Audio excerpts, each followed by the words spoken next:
When I was going down the Tigris and Euphrates rivers many years ago with a party of English travelers, I found myself under the direction of an old Arab guide whom we hired up at Baghdad, and I have often thought how that guide resembled our barbers in certain mental characteristics. He thought that it was not only his duty to guide us down the rivers and do what he was paid for doing, but also to entertain us with stories curious and weird, ancient and modern, strange and familiar. Many of them I have forgotten, and I am glad I have, but there is one I shall never forget. The old guide was leading my camel by its halter along the banks of those ancient rivers, and he told me story after story until I grew weary of his storytelling and ceased to listen. I have never been irritated with that guide when he lost his temper as I ceased listening, but I remembered that he took off his Turkish cap and swung it in a circle to get my attention. I could see it through the corner of my eye, and I determined not to look straight at him for fear he would tell another story. But although I am not a woman, I did finally look, and as soon as I did, he went right into another story. Said he, "I will tell you a story now, which I reserve for my particular friends." When he emphasized the words particular friends, I listened, and I have ever been glad I did. I really feel devoutly thankful that there are 1,674 young men who have been carried through college by this lecture, who are also glad that I did listen.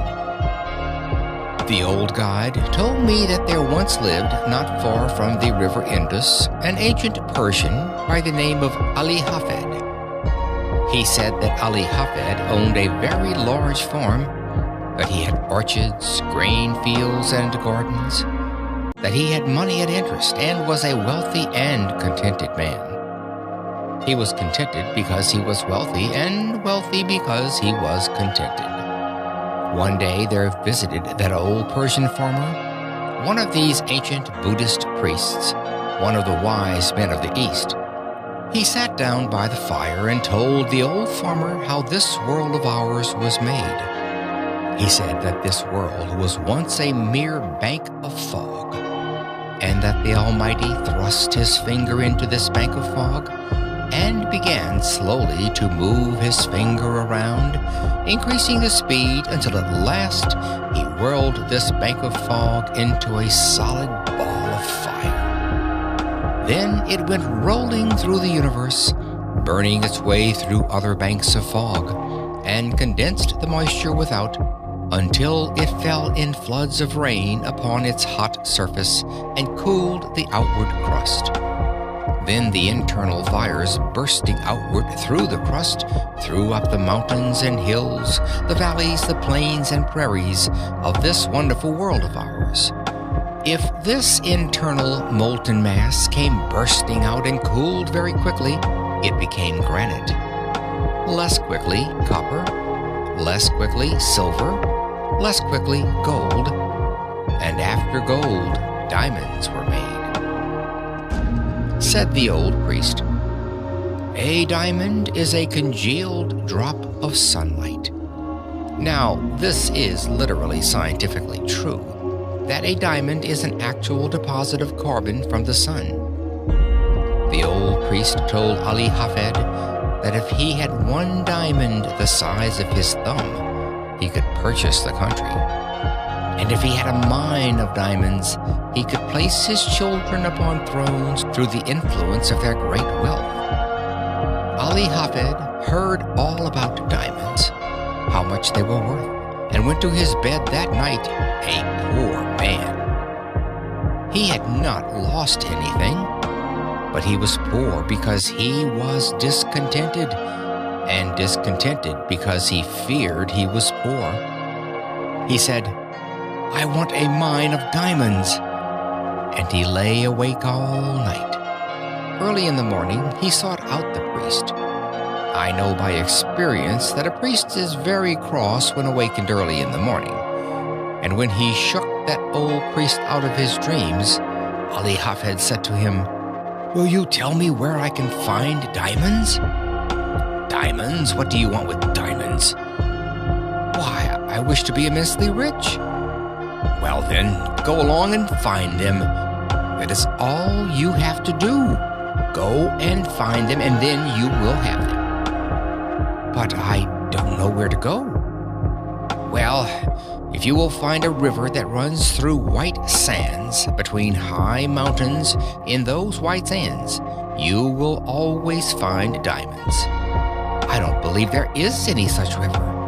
"Oh, yes, there are plenty of them. All you have to do is go and find them, and then you have them." Said Ali Hafed, "I will go." So he sold his farm, collected his money, left his family in charge of a neighbor, and away he went in search of diamonds. He began his search very properly, to my mind, at the Mountains of the Moon. Afterwards he came around into Palestine, then wandered on into Europe, and at last, when his money was all spent and he was in rags, wretchedness, and poverty, he stood by the shore of that bay at Barcelona in Spain, when a great tidal wave came rolling in between the pillars of Hercules, and the poor, afflicted, suffering, dying man could not resist the awful temptation to cast himself into that incoming tide, and he sank beneath its foaming crest, never to rise in this life again. When that old guide had told me that awfully sad story, he stopped the camel I was riding on and went back to fix the baggage that was coming off another camel, and I had an opportunity to muse over his story while he was gone. I remember saying to myself, why did he reserve that story for his particular friends? There seemed to be no beginning, no middle, no end, nothing to it. That was the first story I had ever heard told in my life, and would be the first one I ever read in which the hero was killed in the first chapter. I had but one chapter of that story, and the hero was dead. When the guide came back and took up the halter of my camel, he went right ahead with the story into the second chapter, just as though there had been no break. The man who purchased Ali Hafed's farm one day led his camel into the garden to drink, and as that camel put its nose into the shallow water of that garden brook, Ali Hafed's successor noticed a curious flash of light from the white sands of the stream. He pulled out a black stone having an eye of light reflecting all the hues of the rainbow.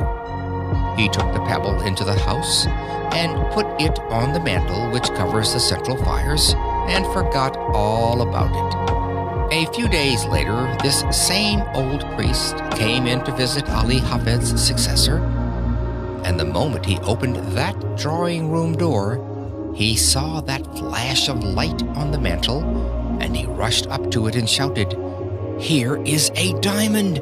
Has Ali Hafed returned?" "Oh no, Ali Hafed has not returned, and that is not a diamond. That is nothing but a stone we found right out here in our own garden." "But," said the priest, "I tell you, I know a diamond when I see it. I know positively that is a diamond."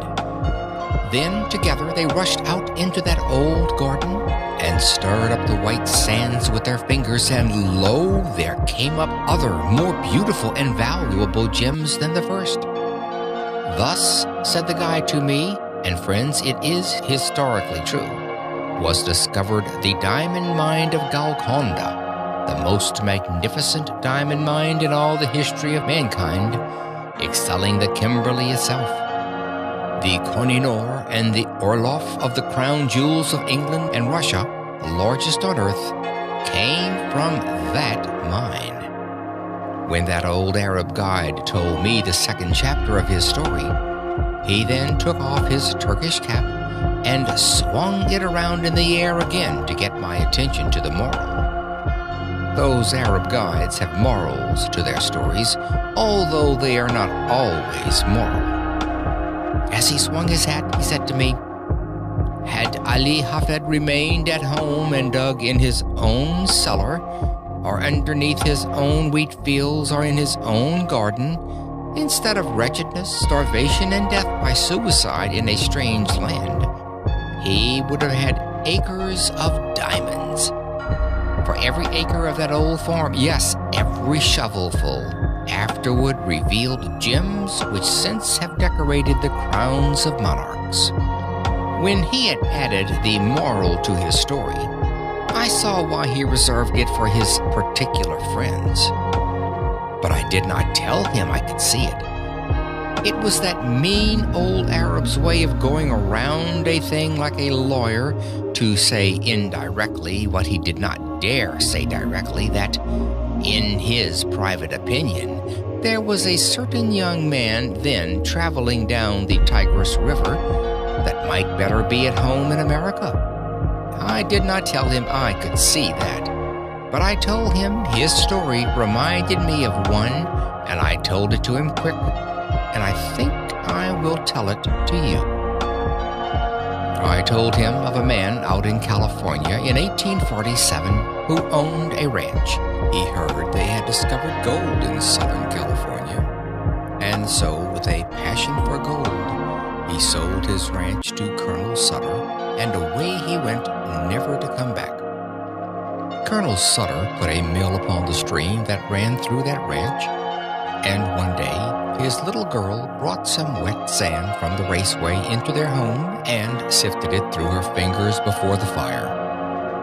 And in that falling sand, a visitor saw the first shining scales of real gold that were ever discovered in California. The man who owned that ranch wanted gold, and he could have secured it for the mere taking.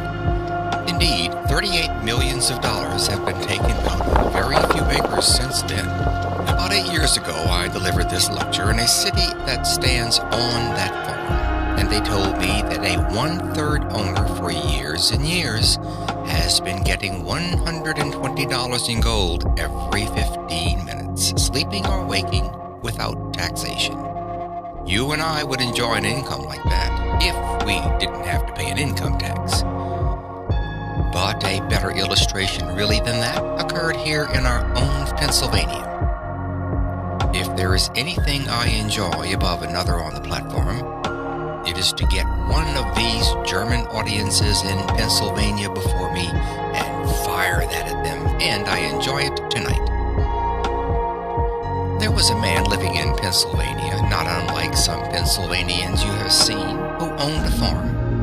And he did with that farm just what I would do with a farm if I owned one in Pennsylvania. He sold it. But before he sold it, he decided to secure employment collecting coal oil for his cousin, who was in the business in Canada, where they first discovered oil on this continent. They dipped it from the running streams at that early time. So this Pennsylvania farmer wrote to his cousin asking for employment. You see, friends, this farmer was not altogether a foolish man. No, he was not. He did not leave his farm until he had something else to do.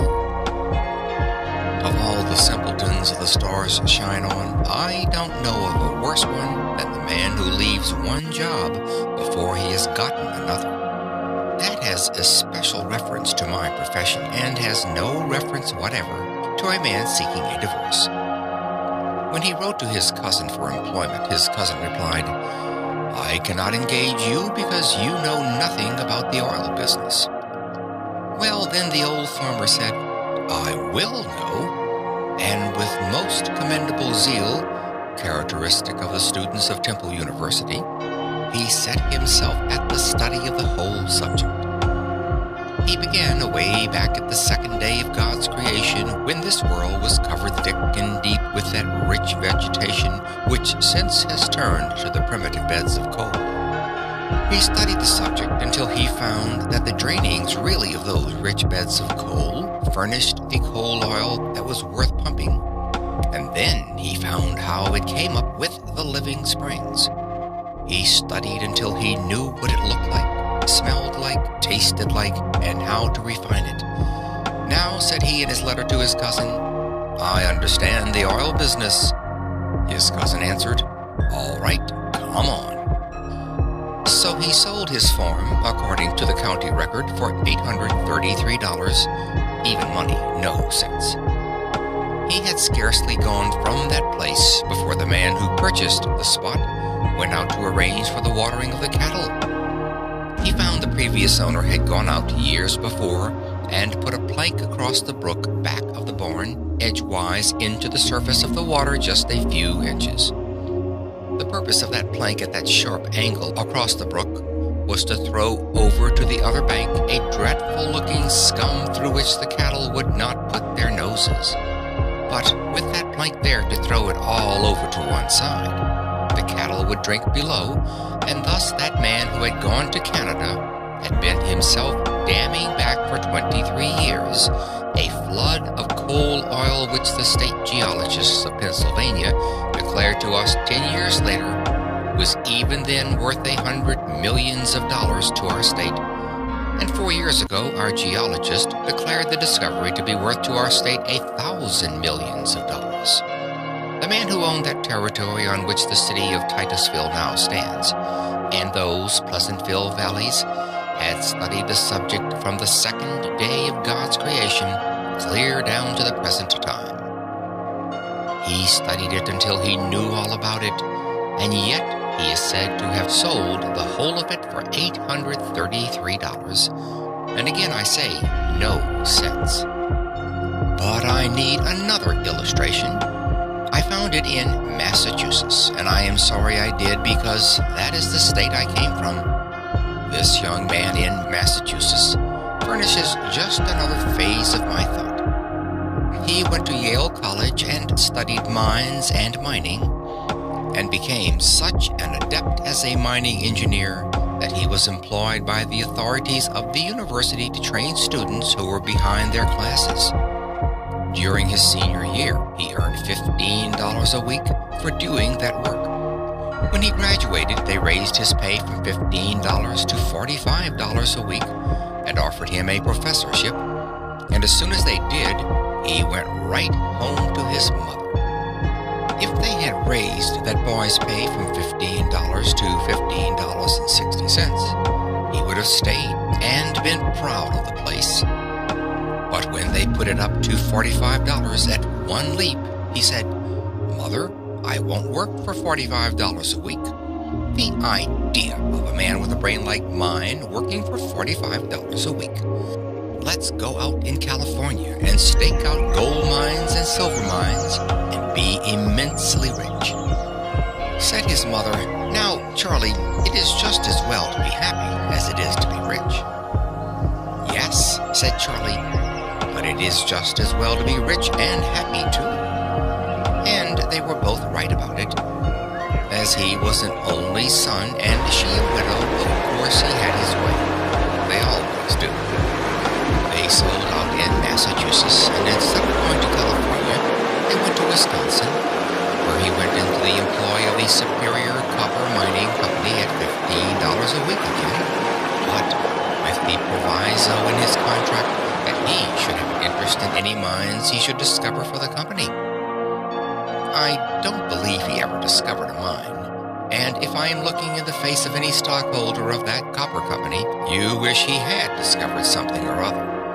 I have friends who are not here because they could not afford a ticket, who did have stock in that company at the time this young man was employed there. This young man went out there, and I have not heard a word from him. I don't know what became of him, and I don't know whether he found any mines or not, but I don't believe he ever did. But I do know the other end of the line. He had scarcely gotten out of the old homestead before the succeeding owner went out to dig potatoes. The potatoes were already growing in the ground when he bought the farm, and as the old farmer was bringing in a basket of potatoes, it hugged very tight between the ends of the stone fence. In Massachusetts, our farms are nearly all stone wall. There you are obliged to be very economical of front gateways in order to have some place to put the stone. When that basket hugged so tight, he set it down on the ground, and then dragged on one side and pulled on the other side.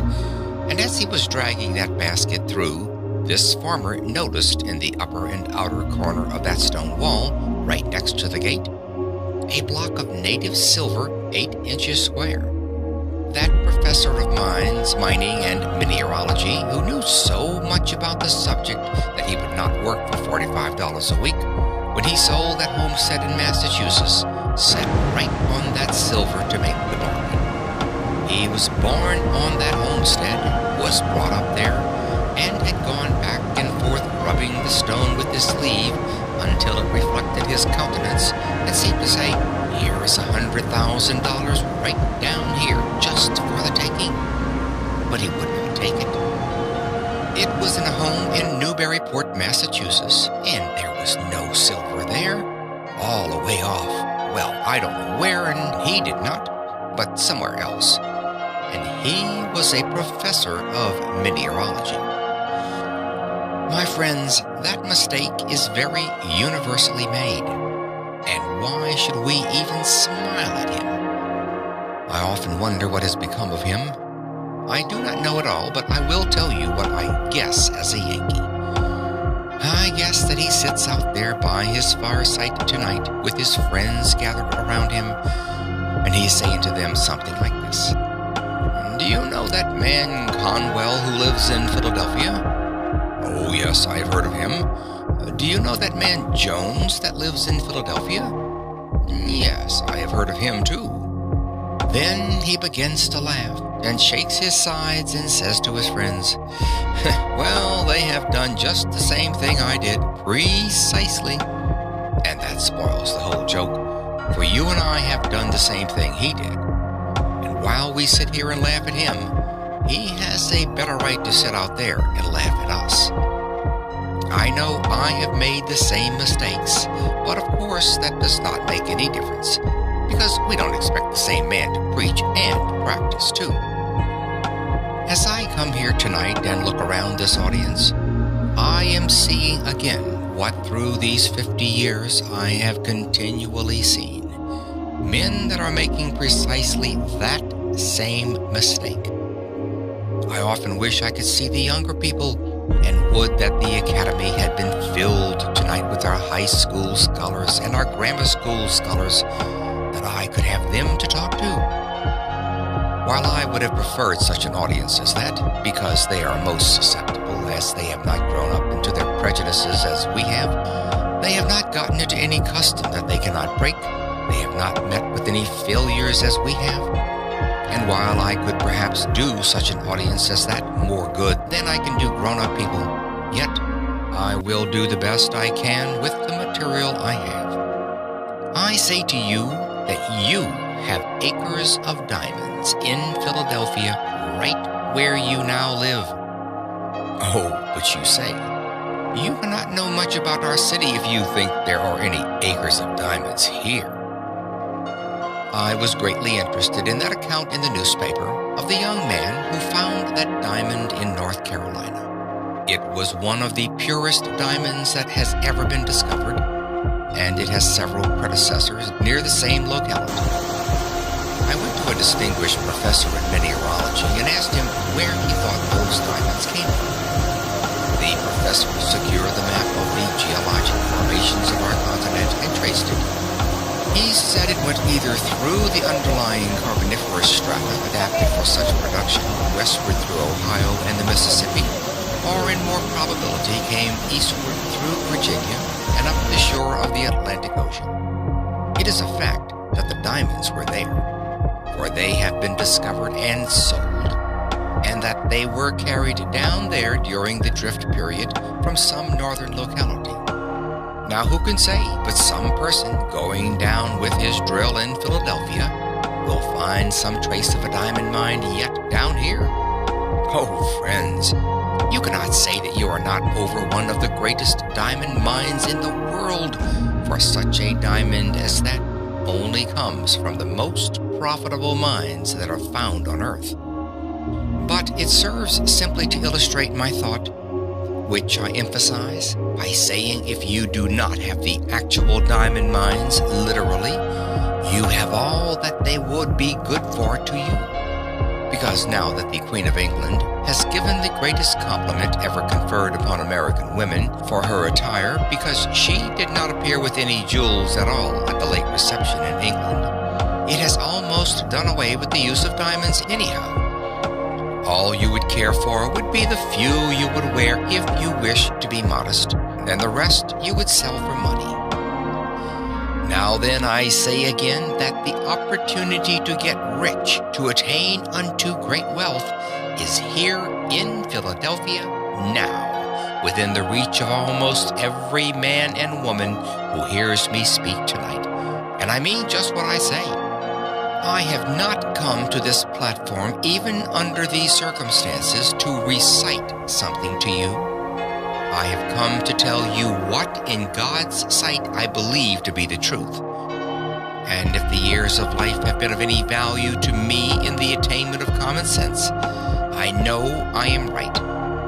That the men and women sitting here, who found it difficult perhaps to buy a ticket to this lecture or gathering tonight, have within their reach acres of diamonds, opportunities to get largely wealthy. There never was a place on earth more adapted than the city of Philadelphia today, and never in the history of the world did a poor man without capital have such an opportunity to get rich quickly and honestly as he has now in our city. I say it is the truth, and I want you to accept it as such, for if you think I have come to simply recite something, then I would better not be here. I have no time to waste in any such talk, but to say things I believe, and unless some of you get richer for what I am saying tonight, my time is wasted.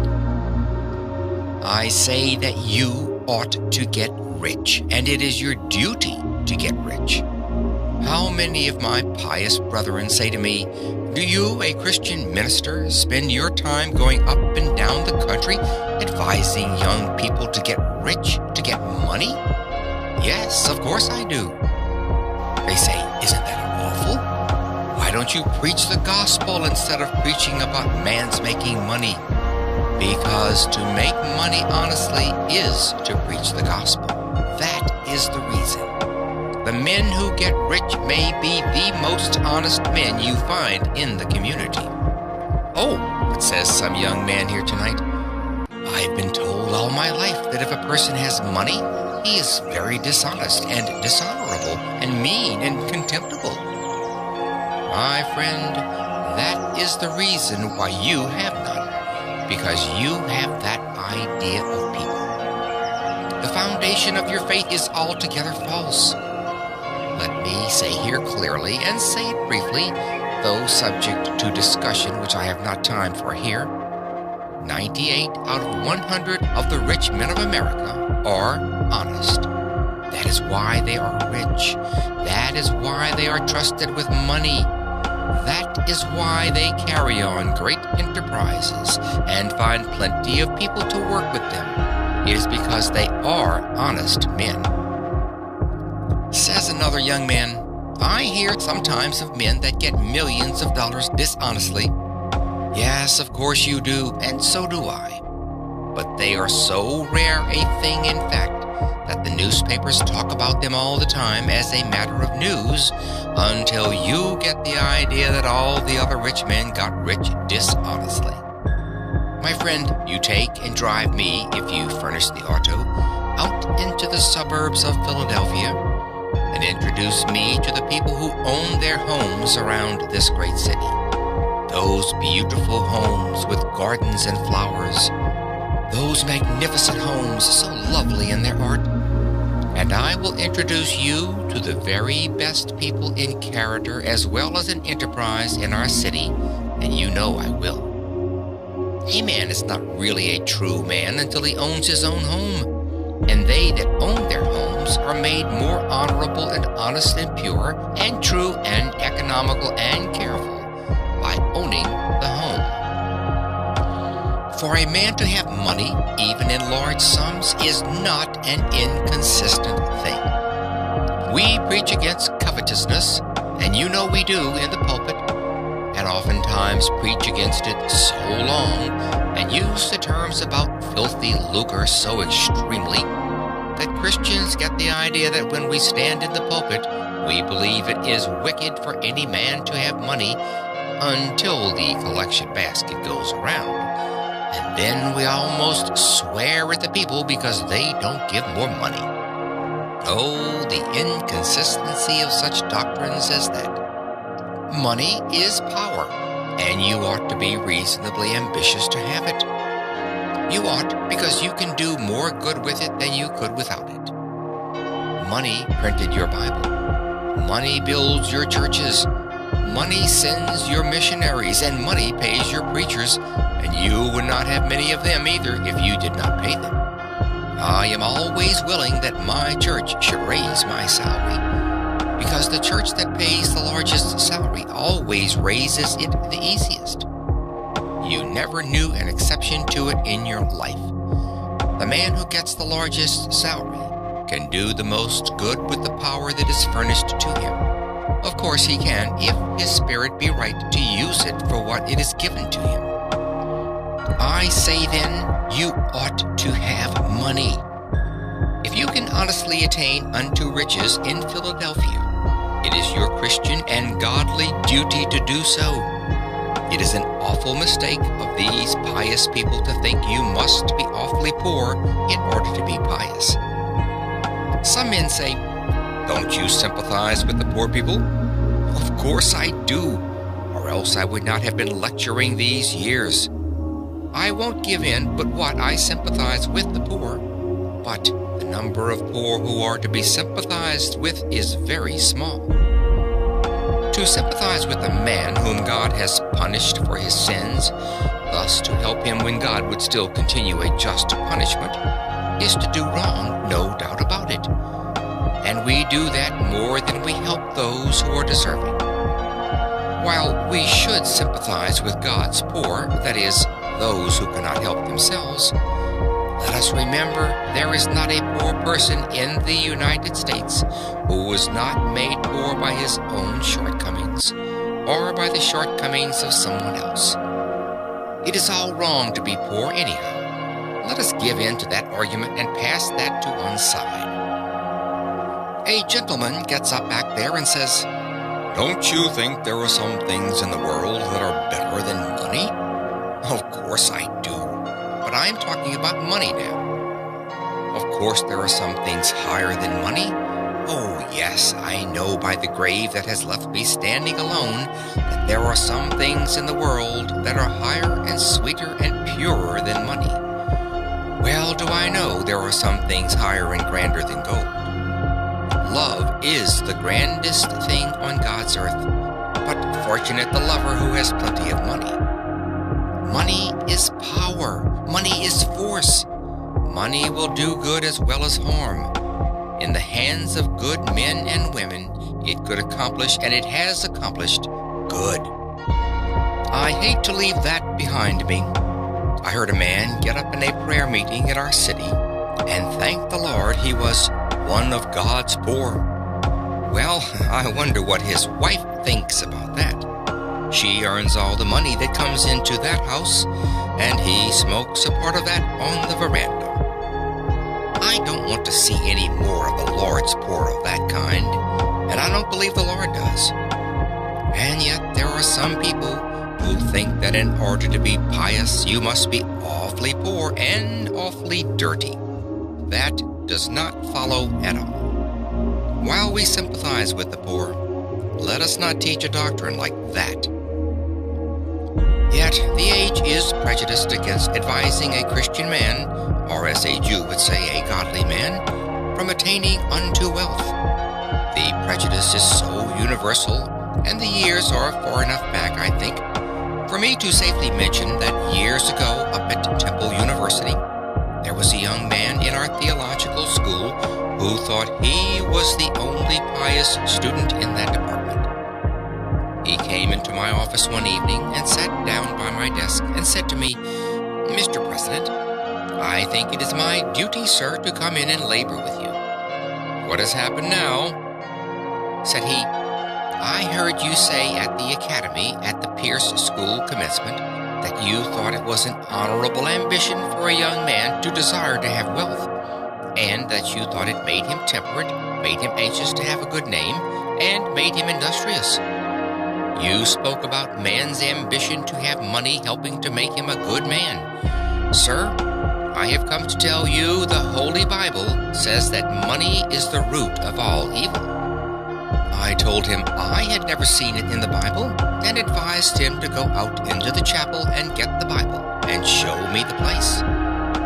So he went for the Bible, and soon he stalked into my office with the Bible open, with all the bigoted pride of the narrow sectarian, or of one who founds his Christianity on some misinterpretation of Scripture. He flung the Bible down on my desk and fairly squealed into my ear. There it is, Mr. President. You can read it for yourself. I said to him, well, young man, you will learn when you get a little older that you cannot trust another denomination to read the Bible for you. You belong to another denomination. You are taught in the theological school, however, that emphasis is exegesis. Now, will you take that Bible and read it yourself and give the proper emphasis to it? He took the Bible and proudly read, the love of money is the root of all evil. Then he had it right. And when one does quote aright from that same old book, he quotes the absolute truth. I have lived through 50 years of the mightiest battle that old book has ever fought, and I have lived to see its banners flying free. For never in the history of the world did the great minds of earth so universally agree that the Bible is true, all true, as they do at this very hour. So I say that when he quoted right, of course, he quoted the absolute truth. The love of money is the root of all evil. He who tries to attain unto it too quickly or dishonestly will fall into many snares, no doubt about that. The love of money. What is that? It is the making an idol of money, and idolatry, pure and simple everywhere, is condemned by the Holy Scriptures and by man's common sense.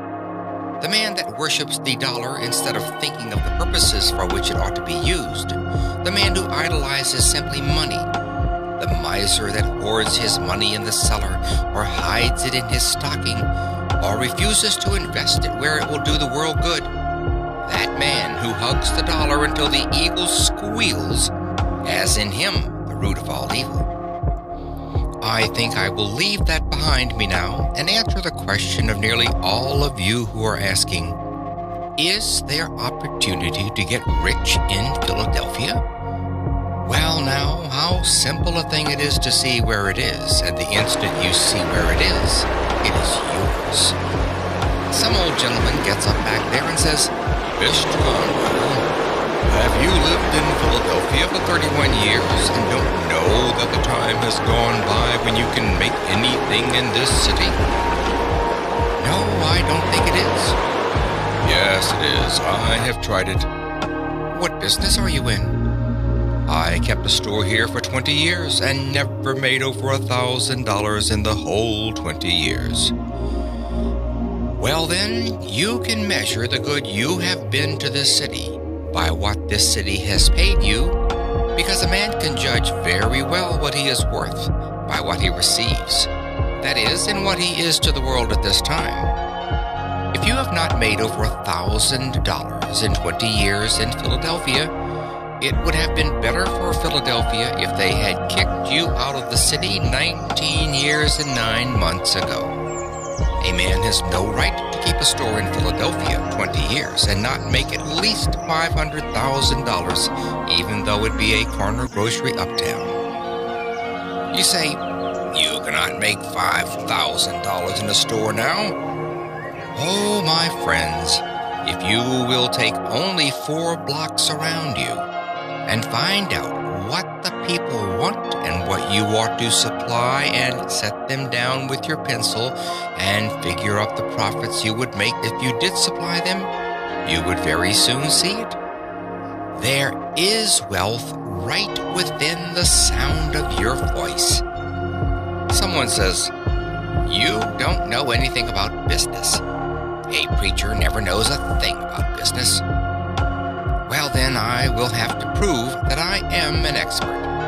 I don't like to do this, but I have to do it because my testimony will not be taken if I am not an expert.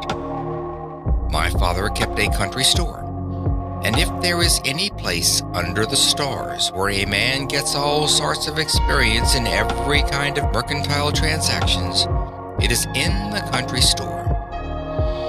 I am not proud of my experience, but sometimes when my father was away, he would leave me in charge of the store, though fortunately for him that was not very often. But this did occur many times, friends. A man would come in the store and say to me, "Do you keep jackknives?" "No, we don't keep jackknives." And I went off whistling a tune. What did I care about that man anyhow? Then another farmer would come in and say, "Do you keep jackknives?" "No, we don't keep jackknives." Then I went away and whistled another tune. Then a third man came right in the same door and said, "Do you keep jackknives?" "No. Why is everyone around here asking for jackknives? Do you suppose we are keeping this store to supply the whole neighborhood with jackknives? Do you carry on your store like that in Philadelphia?" The difficulty was, I had not then learned that the foundation of godliness and the foundation principle of success in business are both the same precisely. The man who says, "I cannot carry my religion into business," advertises himself either as being an imbecile in business, or on the road to bankruptcy, or a thief. One of the three, sure. He will fail within a very few years. He certainly will if he doesn't carry his religion into business. If I had been carrying on my father's store on a Christian plan, godly plan, I would have had a jackknife for the third man when he called for it. Then I would have actually done him a kindness, and I would have received a reward myself, which it would have been my duty to take. There are some over-pious Christian people who think if you take any profit on anything you sell, that you are an unrighteous man. On the contrary, you would be a criminal to sell goods for less than they cost. You have no right to do that. You cannot trust a man with your money who cannot take care of his own. You cannot trust a man in your family that is not true to his own wife. You cannot trust a man in the world who does not begin with his own heart, his own character, and his own life. It would have been my duty to have furnished the jackknife to the third man, or the second, and to have sold it to him and actually profited myself. I have no more right to sell goods without making a profit on them than I have to overcharge him dishonestly beyond what they are worth. But I should so sell each bill of goods that the person to whom I sell shall make as much as I make. To live and let live is the principle of the gospel, and the principle of everyday common sense. Oh, young man, hear me. Live as you go along. Do not wait until you have reached my years before you begin to enjoy anything of this life. If I had the millions back, or 50 cents of it, which I have tried to earn in these years, it would not do me anything like the good that it does me now in this almost sacred presence tonight. Oh yes, I am paid over and over 100-fold tonight for dividing as I have tried to do in some measure as I went along through the years. I ought not to speak that way. It sounds egotistic, but I am old enough now to be excused for that.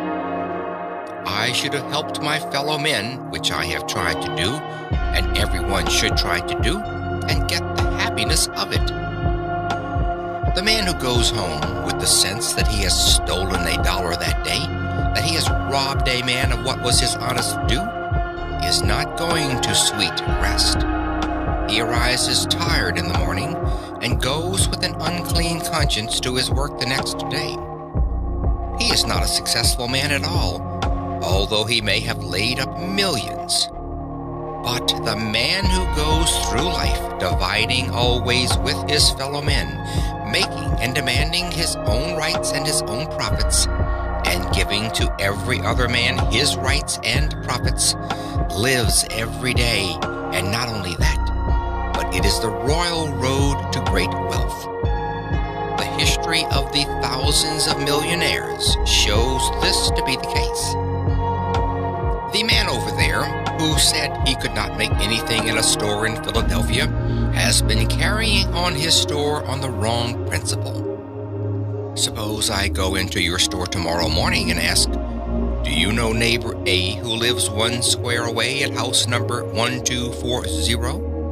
"Oh, yes, I have met him. He deals here at the corner store." "Where did he come from?" "I don't know." "How many does he have in his family?" "I don't know." "What ticket does he vote?" "I don't know." "What church does he go to?" "I don't know and don't care." What are you asking all these questions for? If you had a store in Philadelphia, would you answer me like that? If so, then you are conducting your business just as I carried on my father's business in Worthington, Massachusetts. You don't know where your neighbor came from when he moved to Philadelphia, and you don't care. If you had cared, you would be a rich man now.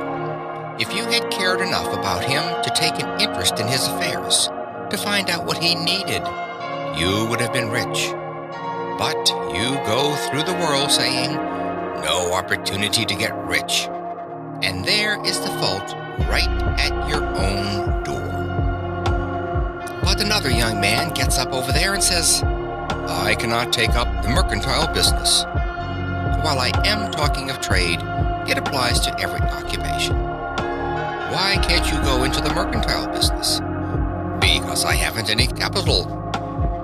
Oh, the weak and dullish creature that can't see over its collar.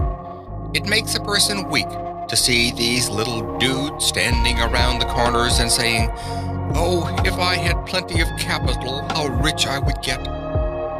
Young man, do you think you are going to get rich on capital? Certainly. Well, I say, certainly not. If your mother has plenty of money and she will set you up in business, you will set her up in business, supplying you with capital.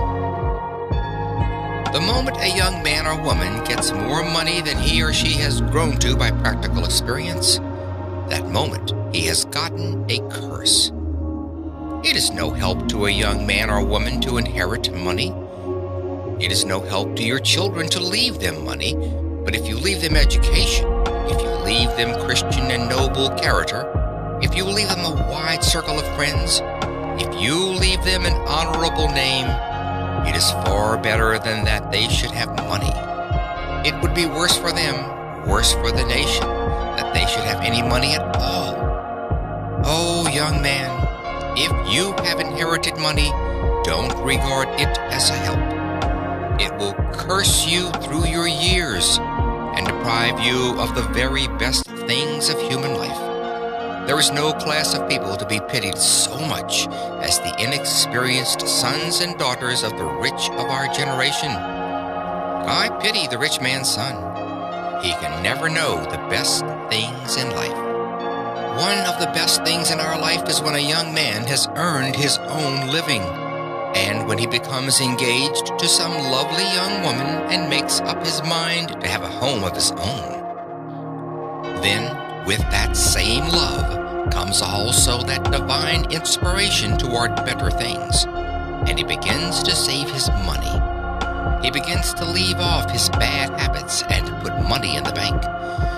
When he has a few $100s, he goes out in the suburbs to look for a home. He goes to the savings bank perhaps for half of the value, and then goes for his wife. And when he takes his bride over the threshold of that door for the first time, he says, in words of eloquence my voice can never touch, "I have earned this home myself. It is all mine, and I divide with thee." That is the grandest moment a human heart may ever know. But a rich man's son can never know that. He takes his bride into a finer mansion, it may be, but he is obliged to go all the way through it and say to his wife, "My mother gave me that, my mother gave me that, and my mother gave me this," until his wife wishes she had married his mother.